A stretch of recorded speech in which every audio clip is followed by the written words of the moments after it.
دوستان سینوان در بدانی زبانی اند و نانی اند و جانی بنانی نان بیده از در بیرانش نوازش کن رفیقانی زبانی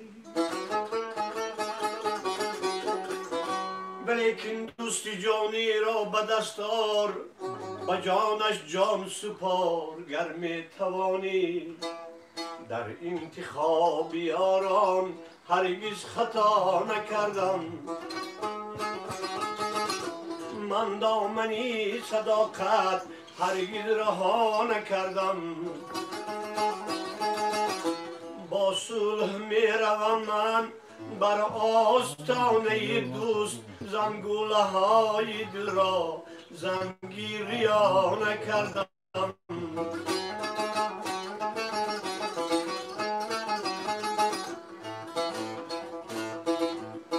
با دوستی زبانی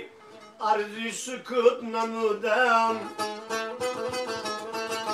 با دوستانی نانی چون چرا نکردم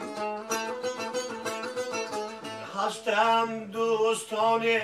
که جان می پرستند دنیا نصیبشان باد من که عطا نکردم